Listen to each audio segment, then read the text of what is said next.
day, good day. Even though it's gray outside, it's green in here. So we're excited to be here this afternoon. My name is Tammi Davis. I am the Director of Compliance and Policy Engagement for the Gary Sanitary District. I work directly with Brenda on a lot of local initiatives. My role with the Gary Sanitary District is to ensure that local, meaning Gary residents and Gary businesses, are provided with employment and procurement opportunities on all of our initiatives, programs, and projects.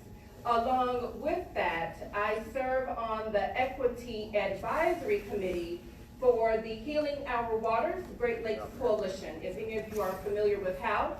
And so that organization, it's a parent organization that has over 150 members that is very focused on ensuring that the Great Lakes is protected. And each year we go to Washington, D.C. to ensure that funding is increased to ensure that the Great Lakes restoration programs are funded so that they can be implemented.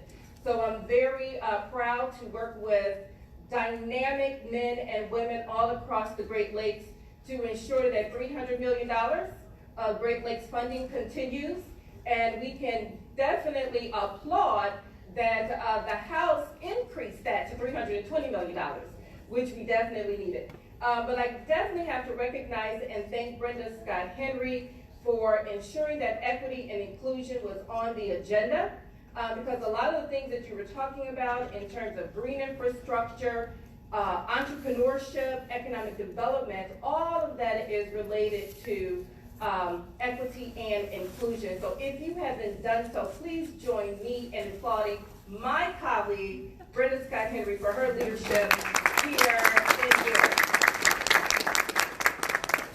You know, I call Brenda our green guru because she leads that charge. Her knowledge, experience in this area is invaluable. And so for what I do in assisting her and other departments in the city is to make sure that basically that there is an economic impact. So when we talk about green infrastructure, stormwater improvements, all of that is related to work. It's related to construction, it's related to the procurement of products, goods, services, vendors. And so when we have projects, specifically like the Sheraton project, when that was being demolished, when we're working on our park projects or any projects where we receive grants, particularly from the EPA, we want to make sure that there is a tangible, realized impact. Yes, we know that protecting the environment is very important. Making sure that there is environmental sustainability measures that's being implemented, that is important. But at the same time, we want to make sure that all of that work has an economic benefit as well. So one of the previous presenters spoke about economic development, and that's how we want you to look at equity and inclusion as an economic sustainability measure. So as these projects are going on, it is important to make sure that your local contractors are doing the work. So when you're looking for landscapers, who are the landscapers in Maryville, Crown Point, Gary, wherever you may come from, that can do that work? Develop businesses that don't exactly exist. Work with your small business development center to identify businesses or individuals that have expressed an interest in starting that type of business and providing some type of technical assistance. When I am meeting with the equity committee with HOW, GLC, I speak to it in terms of Jedi.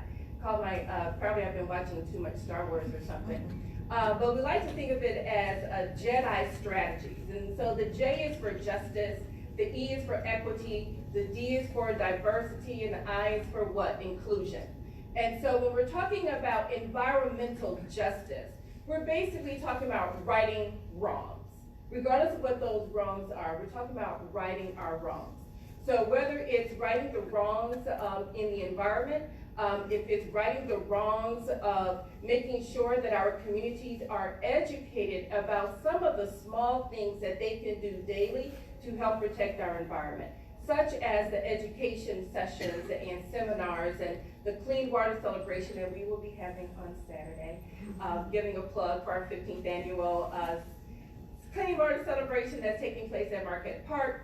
But when we talked about stenciling, when we're talking about how do individuals just simply dispose of medicine, you know, rather than just pouring them down the toilet or dumping them in the garbage, there are more environmentally safe ways to dispose of old medicine. And so it's the little things that we want to make sure that our communities are made aware of.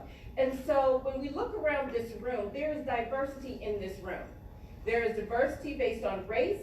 There is diversity based on religion, geographic status. There's diversity all in this room. But there's a difference between making sure that there's difference in the room and actual inclusion and engagement. So there is inclusion taking place when everyone at the table feels engaged, has an opportunity to speak and raise questions. And equity comes when perhaps all of the communities and towns that's represented have equal funding. Wouldn't that be nice? If you all receive same thousands of dollars to implement some of the projects that you need to make sure that you're limiting stormwater runoff. That's when we start talking about equity, making sure that the different demographics and the regions that you represent have equal funding to do the things that you want to do. And so when we're talking about engagement, we want to make sure that you're just not in the room and at the table and that everyone has an opportunity to speak, but how engaged are you really connecting with your citizens? Are you making sure that you're utilizing all of the communication methods to ensure that they understand what you're talking about? One of the things that I had expressed to one of our coalition meetings is when they were talking about Asian carp.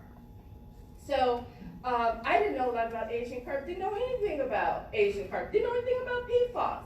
And so one of the member organizations had talked about they were having a hard time in some diverse communities with them getting the message. It was like they wasn't understanding how detrimental Asian carp is to the environment. I said, well, if I'm in the audience and I have no idea what you're talking about, help me explain in layman's terms, as if I was a fifth grader. Anybody know that show, You're Smarter Than a Fifth Grader? So I said, break it down to me as if I was a fifth grader. And so one of the representatives said, I said, well, what does Asian carp do? And they said, they eat catfish. I said, well, there you go. I said, when you go into certain communities, and let me just say particularly African-American communities, talk to them that Asian carp eats catfish. So when you have all of the retired individuals that worked for 40, 50 years at U.S. Steel, and they're just happy that they could go fishing every Saturday morning with the rest of their retirees, and they're happy that they bought their fisherman boat. Now you're going to go to the community and tell them, guess what, guys? You're not going to be able to fish anymore. And guess what? You know that local store that you've been able to purchase your catfish from, they might be closing because the Asian carp is going to be eating all your catfish. So it's in the messaging that we have to make sure that we are connecting with all of our communities. So when we talk about equity and inclusion, we want to make sure that we're giving the message in a way that resonates with the communities that we're trying to serve. And also making sure that it is translated into different languages. Depending on the type of communities that you're representing, you may want to have things in Spanish. You may also want to have it in Greek. You might want to have it in other languages that represent the demographics that you're trying to reach. Even when you're doing your outreach, your public outreach, you may want to have an interpreter there to make sure that you are reaching all of your population. One of the things that we are really working on doing here in Gary is enforcing some of the requirements that come down from the EPA. So the Environmental Protection Agency, as a federal agency, they actually have a diversity program. And so with their procurements, even from their grantees, it all should be passed down. And that is to ensure that as you are procuring goods and services, contractors, as a result of receiving grants from them, that you will make good faith efforts to include minority-owned, woman-owned, veteran-owned businesses. In addition to that, the federal government requires all grantees, whether it's directly federally funded or federally assisted funds, to ensure that minorities and women are a part of the workforce of these projects. So it's not like you have to reinvent the wheel, but just enforce what's already on the books. And I will be the first to say that the EPA does not do a good job of enforcing that. Many of you probably would not even know because they don't really emphasize it when grants are being distributed and approved. But that already exists out there. And so what we have made sure that we do here in Gary is that regardless of whether the EPA sends us the letter to say, where are you at with making sure that minority and women-owned businesses are a part of this grant funding, we enforce it anyway. We educate our local businesses and our contractors about the need to ensure that there is diversity in their procurements.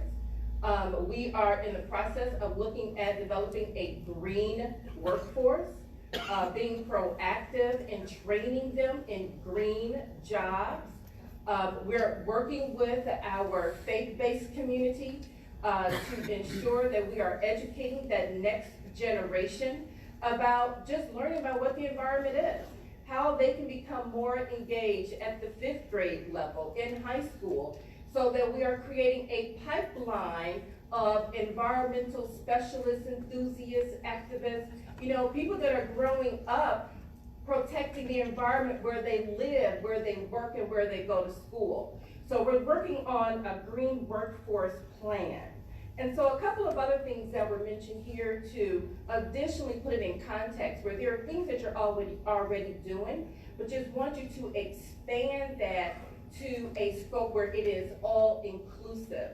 When you're talking about signage, and at a project meeting, Brenda and I were just speaking of this, when you want to have signage on all of your projects, wouldn't it be nice if you identified 1 or 2 local sign companies, print companies in your area, so that when you tell the developer this is what they must do, you provide them the contact information of local printers, minority-owned or women-owned printers that will do the signage for those projects.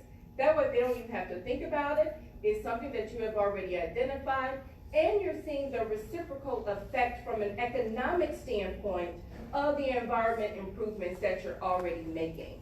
We believe that environmental sustainability and economic sustainability ought to go hand in hand. So as we were talking about shrinking cities, and because you're losing population and you have lower income, probably not going to pay, I won't say they're going to pay their property taxes, but what you're getting from a lower income can be more challenging. Wouldn't it be great if you empowered your residents with more financial means to be more sustainable? So you're providing them with tools and techniques and avenues and mediums so that they can be more productive citizens in your particular communities. When you're doing your particular RFPs, just as a strategy, you may want to ensure that you are encouraging your developers or your vendors to utilize local vendors, local whatever is respective to you. So whether it's Crown Point, and I know there's a lot of businesses in Maryville, Indiana, Crown Point, all around Northwest Indiana, identify those businesses in advance that will help provide that type of sustainability. We have definitely seen it here local, where when we provide those types of resources, where we can see the actual economic benefit and impact that these environmental projects have on our communities. So that's all that I have in my quick 5 to 7 minute presentation. So if you have any questions, I can entertain those at this time, or you will see me walking around to the end of the workshop. Yes, sir. Just a comment. We have a list of vendors that we locally that we hand out to people, and I'd encourage everybody to do that, whether it's landscaping, underground utility contractors, environmental consultants, everything local. And so we maintain a list. So if someone asks, we give them that list. And that's a way to kind of promote, like you said, the local aspect of the economy and businesses that are serving the community. It does help. Thank you, Town of Maryville, right?